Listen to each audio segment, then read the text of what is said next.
नमस्कार दोस्तों, मेरा नाम है सुनील। स्वागत है आपका द सुनीलॉजी के आज के इस एपिसोड में, जिसमें हम बात करने वाले हैं कि अगले साल 2022 में कौन से म्यूचुअल फंड आप खरीद सकते हैं जो आपको लॉन्ग टर्म में वेल्दी बना सकते हैं। तो इस वीडियो में हम बात करेंगे आपसे 5 ऐसे बेहतरीन म्यूचुअल फंड जिनमें आप एसआईपी करके एक बेहतरीन वेल्थ क्रिएट कर सकते हैं। दोस्तों, वीडियो में आगे बढ़ने से पहले अगर अभी तक आपने हमारे चैनल को सब्सक्राइब नहीं किया है तो प्लीज़ हमारे चैनल को सब्सक्राइब कीजिए और सब्सक्रिप्शन के बाजू के बेल आइकन को प्रेस कर दीजिए। इससे इस चैनल की सारी न्यू नोटिफिकेशन आपको जल्द से जल्द मिल जाएगी। दोस्तों, इस मार्केट में वेल्थ क्रिएट करने के लिए पर्टिकुलर स्टॉक को सिलेक्ट करने के मुकाबले म्यूचुअल फंड की तरफ क्यों जाना चाहिए, इसके बारे में भी एक बार बात कर लेते हैं। किसी पर्टिकुलर स्टॉक को सिलेक्ट करने से पहले आपके पास फंडामेंटल एनालिसिस की नॉलेज होनी चाहिए, कंपनी के मैनेजमेंट का डेटा होना चाहिए, जो करंट मार्केट प्राइस चल रहा है किसी भी स्टॉक का वो क्या फेयर वैल्यू प्रोवाइड कर रहा है आपको एंट्री लेने के लिए, या कंपनी का जो अभी करंट प्राइस है वो बहुत ज़्यादा हायर प्राइस है तो एग्जिट करके क्या प्रॉफिट बुक करना चाहिए। ये सारी नॉलेज अगर आपके पास है तो आप direct particular single stock select करके उसमें वेल्थ क्रिएट कर सकते हैं। अदरवाइज आप म्यूचुअल फंड की तरफ जाके अपने पैसे को फंड मैनेजर को दीजिए। फंड मैनेजर के पास एक बेहतरीन नॉलेज होती है, कंपनी का पूरा मैनेजमेंट का डेटा होता है, वो आपका पैसा बेहतरीन तरीके से इन्वेस्ट करके आपको वेल्थ क्रिएट करके दे सकता है। तो चलिए जानते हैं कौन से हैं वो बेहतरीन 5 म्यूचुअल फंड जिनमें आप इन्वेस्ट करके 2022 में वेल्थ क्रिएट कर सकते हैं। दोस्तों, इस वीडियो की फर्स्ट चॉइस और हमारे प्रीवियसली वीडियो में भी बहुत बार बताया गया है पराग पारिक फ्लेक्सी कैप फंड के बारे में। ये एक बेहतरीन म्यूचुअल फंड है जिसमें आप इन्वेस्ट करके अपने लिए वेल्थ क्रिएट कर सकते हैं। इस म्यूचुअल फंड को previously Parag Parikh long term equity fund भी कहा जाता था। ये इक्विटी में मल्टी कैप कैटेगरी का एक म्यूचुअल फंड है दोस्तों। तो चलिए इसके बारे में थोड़ी और डिटेल में बात करते हैं। दोस्तों, Parag Parikh flexi cap mutual fund का जो एक्सपेंस रेशियो है वो 0.85% है। एग्जिट लोड इस म्यूचुअल फंड में आपको 2% देखने को मिलेगा अगर आप विद इन 12 मंथ्स के अंदर इस म्यूचुअल फंड से कोई रिडम्पशन लेते हैं तो। इस म्यूचुअल फंड का टोटल एसेट अंडर मैनेजमेंट अभी तक 16,076 करोड़ हो चुका है। कोई भी लॉक इन पीरियड नहीं है इस म्यूचुअल फंड में दोस्तों, फ्लेक्सी कैप कैटेगरी होने की वजह से। और इस म्यूचुअल फंड ने लास्ट डबल किया है उनके इन्वेस्टर्स के पैसे को 1 ईयर 5 मंथ्स में। एज बात करें इस म्यूचुअल फंड की तो अब तक रिलीज होने के बाद से 8 ईयर 5 मंथ्स हो चुके हैं। बेंचमार्क इस म्यूचुअल फंड का निफ्टी 500 ट्राई है। मिनिमम इन्वेस्टमेंट आप इस म्यूचुअल फंड में कर सकते हैं 1000 रुपीज से एसआईपी और लमसम 1000 रुपीज से कर सकते हैं। वैल्यू रिसर्च रेटिंग्स ने इस म्यूचुअल फंड को अभी तक 5 स्टार की रेटिंग्स बरकरार रखी है। दोस्तों, Parag Parikh flexi cap mutual fund के एलोकेशन बाय मार्केट कैप की बात करें, यानी कि ये म्यूचुअल फंड कौन से सेक्टर्स में ज़्यादा इन्वेस्ट करता है, तो आपको बता दें कि लार्ज कैप के सेक्टर्स में इस म्यूचुअल फंड की 78.35% इन्वेस्टमेंट है। मिड कैप के सेक्टर्स में इस म्यूचुअल फंड ने 12.33% इन्वेस्ट कर रखा है और स्मॉल कैप में इनकी इन्वेस्टमेंट 3.65% की है। पराग पारिक फ्लेक्सी कैप कौन से सेक्टर्स में इन्वेस्ट करता है तो देखते हैं। टेक्नोलॉजी में इनकी इन्वेस्टमेंट 33.84% है। फिनेंशियल में इनकी इन्वेस्टमेंट 21.12% है। सर्विसेज में इन्होंने 9.42% पैसा अपना लगा रखा है। एफएमसीजी में इनकी इन्वेस्टमेंट 8.4% है। ऑटोमोबाइल इंडस्ट्री में इनकी इन्वेस्टमेंट 8.1% है। कंज्यूमर ड्यूरेबल्स में 6.69% है। हेल्थ केयर में इनकी इन्वेस्टमेंट 3.74% है और एनर्जी के सेक्टर्स में इनकी इन्वेस्टमेंट 3.02% है। अब सेक्टर्स के बाद देखते हैं कि इस म्यूचुअल फंड की बेहतरीन होल्डिंग्स कौन कौन सी है। तो बजाज होल्डिंग एंड इन्वेस्टमेंट में इन्होंने अपना 8.65% पैसा रखा है। आईटीसी में इनकी इन्वेस्टमेंट 8.4% की है। अल्फाबेट इनकॉर्पोरेशन क्लास ए में इनका इन्वेस्टमेंट 8.24% है। माइक्रोसॉफ्ट कॉर्पोरेशन में 6.6% है। अमेजॉन में 6.69% है।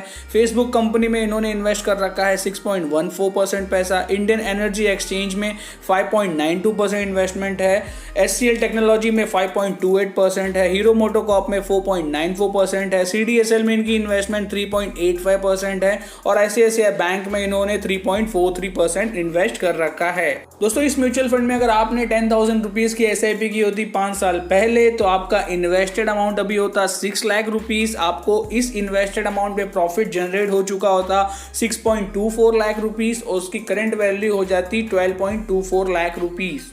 दोस्तों सेकंड म्यूचुअल फंड हमारे आज के इस वीडियो का है axis mid cap mutual fund. दोस्तों हमने इसको सेकेंडली सिलेक्ट इसलिए किया है क्योंकि इतना बड़ा AUM साइज होने के बावजूद इसको वैल्यू रिसर्च रेटिंग्स ने अभी तक 5 स्टार की रेटिंग्स बरकरार रखी है और ये मिड कैप म्यूचुअल फंड होने के बावजूद इसका लार्ज कैप सेक्टर्स में एलोकेशन काफ़ी बेहतरीन है। आगे आप देखेंगे। चलिए डिटेल्स में बात करते हैं इस म्यूचुअल फंड्स पे।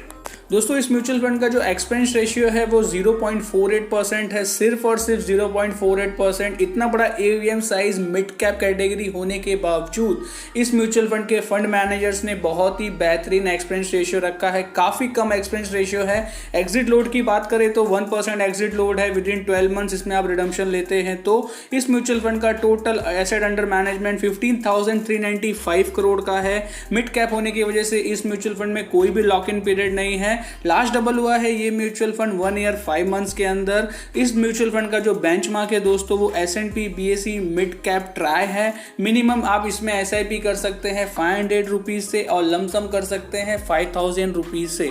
वैल्यू रिसर्च रेटिंग्स ने इतने बड़े एसेट अंडर मैनेजमेंट होने के बावजूद, मिड कैप सेक्टर्स होने के बावजूद भी अभी तक 5 स्टार की रेटिंग्स बरकरार रखी है।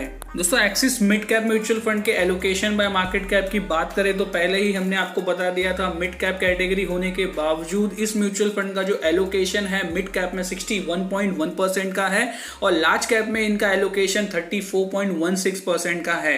दोस्तों अब एलोकेशन बाय सेक्टर्स की बात करें कि इस म्यूचुअल फंड ने कौन कौन से सेक्टर्स में अच्छा इन्वेस्ट कर रखा है तो फाइनेंशियल सेक्टर्स में इनकी इन्वेस्टमेंट 17.92% की है, टेक्नोलॉजी में इनकी इन्वेस्टमेंट 13.65% की है, केमिकल्स में 10.77%, सर्विसेज में 9.32%, हेल्थ केयर में 7.92%, कंज्यूमर ड्यूरेबल्स में 7.29%, FMCG में 5.24%, कंस्ट्रक्शन में 5.14%, ऑटोमोबाइल इंडस्ट्री में 5.07%, इंजीनियरिंग में 5.04%, एनर्जी में इनकी इन्वेस्टमेंट 4.55% की है।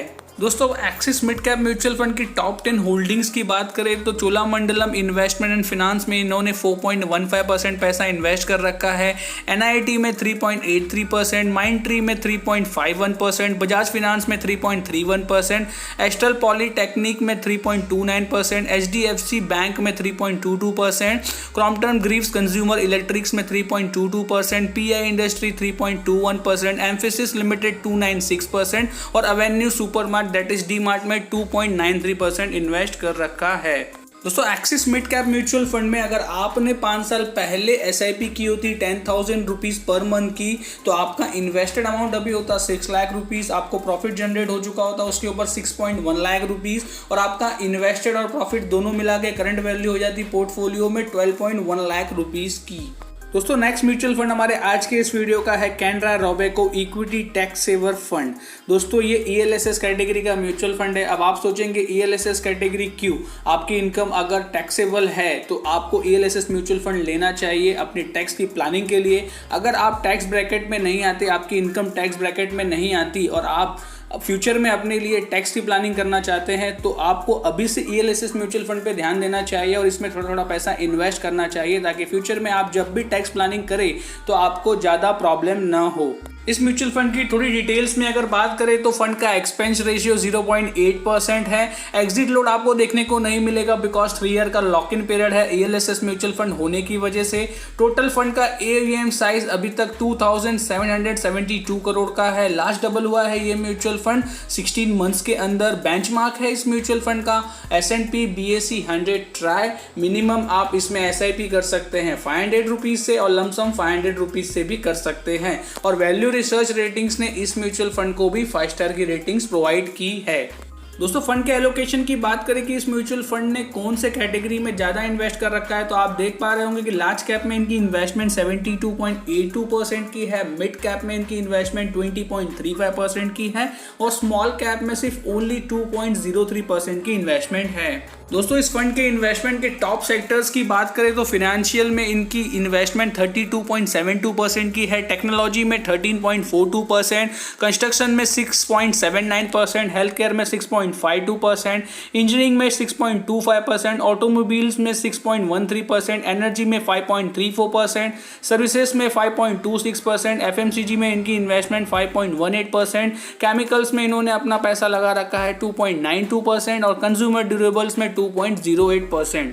दोस्तों इस म्यूचुअल फंड की कैटेगरी और सेक्टर्स को देख लेने के बाद आप बात करते हैं कौन से है वो टॉप 10 कंपनीज जिसमें इनकी इन्वेस्टमेंट है। उसमें इन्फोसिस है 7.74%, HDFC बैंक है 7.61%, ICICI बैंक है 6.84%, L&T लिमिटेड है 4.18%, HDFC है 3.75%, रिलायंस है 3.69%, बजाज फाइनेंस में 3.66%, स्टेट बैंक ऑफ इंडिया में 3.06%, TCS में 2.98%, एक्सिस बैंक में 2.91% और डीवी लैबोरेटरी में इनका इन्वेस्टमेंट है 1.76%। अब बात करते हैं इन्वेस्टमेंट रिटर्न कैलकुलेटर की कि इस म्यूचुअल फंड में आपने 10,000 की SIP ली होती 5 साल पहले तो आपका इन्वेस्टेड अमाउंट अभी होता 6 लाख रुपीस का, प्रॉफिट उस पर जनरेट हो चुका होता 5.42 लाख रुपीस और आपकी करंट वैल्यू हो जाती इन्वेस्टमेंट की 11.42 लाख रुपीस। दोस्तों नेक्स्ट म्यूचुअल फंड हमारे आज के इस वीडियो का है HDFC इंडेक्स सेंसेक्स प्लान। दोस्तों ये एक इंडेक्स म्यूचुअल फंड है। अब आप कहेंगे कि इंडेक्स म्यूचुअल फंड क्यों? इंडेक्स म्यूचुअल फंड इसलिए दोस्तों क्योंकि index mutual fund direct index को कॉपी करते हैं। अगर वो सेंसेक्स के प्लान होंगे तो सेंसेक्स की टॉप 30 कंपनीज में इन्वेस्ट करेंगे, अगर वो निफ्टी का प्लान होगा तो निफ्टी के टॉप 50 कंपनीज में इन्वेस्ट करेंगे। इसलिए अगर आप लार्ज कैप कैटेगरी में इन्वेस्ट करना चाहते हैं तो लार्ज कैप कैटेगरी को स्किप करके आप index fund mutual fund select कर सकते हैं।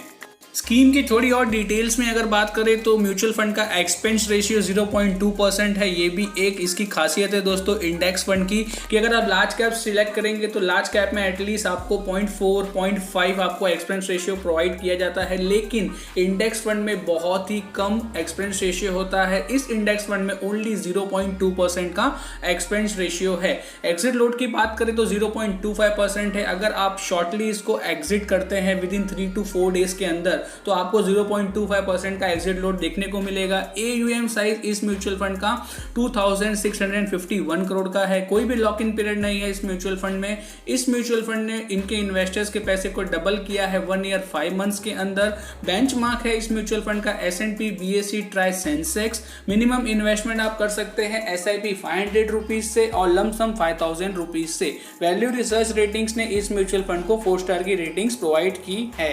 एलोकेशन मार्केट कैप में दोस्तों देखिए कि ये एक सेंसेक्स प्लान होने की वजह से लार्ज कैप में इनकी इन्वेस्टमेंट 100% की है।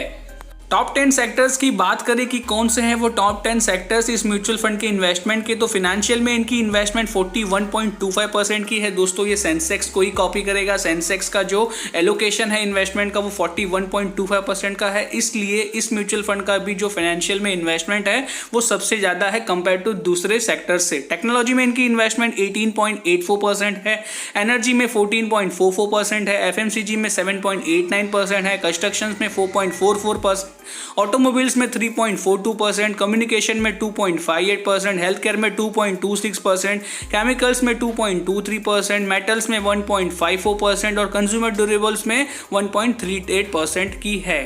दोस्तों बात करते हैं टॉप 10 इन्वेस्टमेंट की, तो आप देख पा रहे होंगे कि रिलायंस में इन्होंने इन्वेस्ट कर रखा है 12.42% पैसा और HDFC बैंक में 10.64% पैसा। दोस्तों सेंसेक्स में तो ये दो कंपनीज हैं, उनका वेटेज बहुत ज़्यादा है, इसलिए इन्होंने भी सबसे ज़्यादा इन्वेस्टमेंट इन दो कंपनीज में कर रखी है। इसके अलावा इन्फोसिस में 9.44%, HDFC में 7.59%, ICICI बैंक में 7.41%, TCS में 5.97%, कोटक महिंद्रा बैंक में 4%, हिंदुस्तान यूनिलीवर में 3.68%, एक्सिस बैंक में 3.19%, ITC लिमिटेड में 3.15% और L&T लिमिटेड में 3.14% की इन्वेस्टमेंट है। दोस्तों बात करते हैं इस इंडेक्स फंड म्यूचुअल फंड के रिटर्न्स की, तो इस म्यूचुअल फंड में अगर आपने 10,000 रुपीज की SIP ली होती 5 साल पहले तो आपका इन्वेस्टेड अमाउंट अभी हो जाता 6 लाख रुपीस। उस पर आपको प्रॉफिट जनरेट हो चुका होता 3.99 लाख रुपीस का और आपके इन्वेस्टमेंट की करंट वैल्यू हो जाती थी 9.99 लाख रुपीस। दोस्तों हमारा नेक्स्ट और लास्ट म्यूचुअल फंड इस वीडियो का axis small cap mutual fund है। दोस्तों ये इक्विटी में स्मॉल कैप कैटेगरी का है। स्मॉल कैप कैटेगरी इसलिए कि अगर आप लॉन्ग टर्म में बिलीव करते हैं मिनिमम 7 ईयर के लिए इन्वेस्टेड रहने के लिए, तो ये म्यूचुअल फंड आपके लिए एक बेहतरीन ऑप्शन हो सकता है लॉन्ग टर्म में वेल्थ क्रिएट करने के लिए। Axis small cap mutual fund का डिटेल्स में अगर बात करें दोस्तों तो एक्सपेंस रेशियो इस म्यूचुअल फंड का 0.38% है, जो कि एक बहुत ही बेहतरीन एक्सपेंस रेशियो है स्मॉल कैप कैटेगरी होने के बावजूद। एग्जिट लोड आपको देखने को मिलेगा 1% का विद इन 12 मंथ्स इसमें आप रिडम्पशन लेते हैं तो फंड का टोटल AUM साइज 7,303 करोड़ का है। लॉक इन पीरियड कोई भी नहीं है दोस्तों स्मॉल कैप कैटेगरी होने की वजह से इस म्यूचुअल फंड ने इन्वेस्टर्स के पैसे को डबल किया है 1 ईयर 2 मंथ्स के अंदर। बेंचमार्क है इस म्यूचुअल फंड का Nifty free float small cap 100 try. Minimum आप SIP कर सकते हैं 500 रुपीज से और लमसम कर सकते हैं 5,000 रुपीज से। वैल्यू रिसर्च रेटिंग्स ने इस म्यूचुअल फंड को भी 5 स्टार की रेटिंग्स प्रोवाइड की है। एलोकेशन बाय मार्केट कैप की बात करें तो एक्सिस म्यूचुअल फंड एक स्मॉल कैप कैटेगरी का म्यूचुअल फंड होने की वजह से स्मॉल कैप में इनकी इन्वेस्टमेंट 60.89% की है, मिड कैप में इनकी इन्वेस्टमेंट 29.74% की है और लार्ज कैप में ओनली 2.32% की इन्वेस्टमेंट है। टॉप सेक्टर्स की बात करें तो इस म्यूचुअल फंड के टॉप सेक्टर्स में कंस्ट्रक्शंस है जिसमें उनकी इन्वेस्टमेंट 20.05% की है, टेक्नोलॉजी में 15.24%, केमिकल्स में 13.05%, FMCG में 10.43%, फिनेंशियल में 8.48%, हेल्थ केयर में 7.59%, मेटल्स में 4.97%, कंज्यूमर ड्यूरेबल्स में 4.44%, सर्विसेज में 3.14%, ऑटोमोबाइल्स में 1.56% और इंजीनियरिंग में 1.5% की इन्वेस्टमेंट है। टॉप 10 कंपनीज में इनकी इन्वेस्टमेंट की बात कर ले तो टाटा ELxs लिमिटेड में इनकी 5.59% की इन्वेस्टमेंट है, गैलेक्सी सरफेंक्स में 5.3% की है, ब्रिगेड इंटरप्राइज में 4.09% की है, जेके लक्ष्मी सीमेंट्स में 3.62%, CCL प्रोडक्ट्स में 3.42%, नारायणा हृदयालय लिमिटेड में 3.45%, फाइन ऑर्गेनिक इंडस्ट्री में 3.16%, कैंप्ला सनमार में 3.01%, PNC इंफ्राटेक में 2.84%, NIT टेक्नोलॉजी में 2.79% और Krishna institute of medical science में 2.79% की इन्वेस्टमेंट है। दोस्तों axis small cap mutual fund में अगर आपने 10,000 रुपीज़ की SIP ली होती 5 साल पहले तो आपका SIP से इन्वेस्टेड अमाउंट अभी हो जाता 6 लाख रुपए का। उस पर प्रॉफिट आपको जनरेट हो चुका होता 6.7 लाख रुपीज़ और आपके इन्वेस्टमेंट की करंट वैल्यू हो जाती आज 5 साल बाद 12.7 लाख रुपीज़। दोस्तों ये थे वो 5 बेहतरीन म्यूचुअल फंड जिनमें आप इन्वेस्ट करके 2022 में अपने लिए वेल्थ क्रिएट कर सकते हैं। दोस्तों इस प्रकार के और वीडियोस पाने के लिए चैनल को सब्सक्राइब कीजिए, वीडियो पसंद आया तो लाइक कीजिए और फैमिली फ्रेंड्स में शेयर भी कर सकते हैं। जल्दी मुलाकात होगी आपसे अगले वीडियो में, तब तक खुश रहिए, मस्त रहिए और इन्वेस्ट करते रहिए।